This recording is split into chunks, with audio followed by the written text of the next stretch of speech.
മുഖ്യമന്ത്രി വി.ഡി. സതീശന് ജന്മനാടായ പറവൂരിൽ ഉജ്ജ്വല സ്വീകരണം. മോഹൻലാലും ശ്രീകുമാരൻ തമ്പിയും സലിം കുമാറും ഉൾപ്പെടെയുള്ള പ്രമുഖർ ചടങ്ങിനെത്തി. സതീശനെ മുഖ്യമന്ത്രിയാക്കാൻ നാടൊന്നാകെ മുറവിളി കൂട്ടിയെന്ന മോഹൻലാൽ പറഞ്ഞു.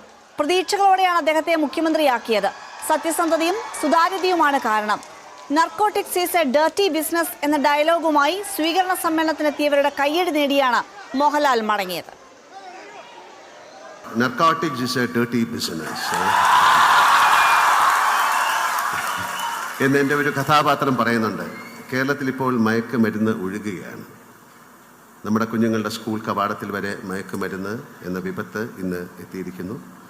ഉരുക്കുമുഷ്ടിയും ദൃഢനിശ്ചയവുമായി സർക്കാർ മുന്നിൽ നിന്നാൽ മയക്കുമരുന്ന് എന്ന വിപത്തിനെ നമുക്ക് തുടച്ചു നീക്കാൻ സാധിക്കും. അതിനുള്ള കരുത്ത് ഈ ഗവൺമെൻറ്റിനുണ്ട് എന്നാണ് ഞാൻ വിശ്വസിക്കുന്നത്. ഒരാളെ മുഖ്യമന്ത്രിയാക്കാൻ വേണ്ടി നാടൊന്നായി മുറവിളി കൂട്ടിയ അനുഭവം കേരള ചരിത്രത്തിൽ തന്നെ വിരളമായിരിക്കും. പറവൂരിന് മാത്രമല്ല, കേരളത്തിനാകെ ഈ ഒരാളെ വേണം എന്ന് തോന്നാൻ കാരണം എന്താണ് എന്ന് ഞാൻ ആ ദിവസങ്ങളിലേറെ ആലോചിച്ചിട്ടുണ്ട്. സത്യസന്ധത, സുതാര്യത. ബഹുമാനപ്പെട്ട സതീശൻ സാറിന് ഇവ രണ്ടും പ്രകടമാണ്.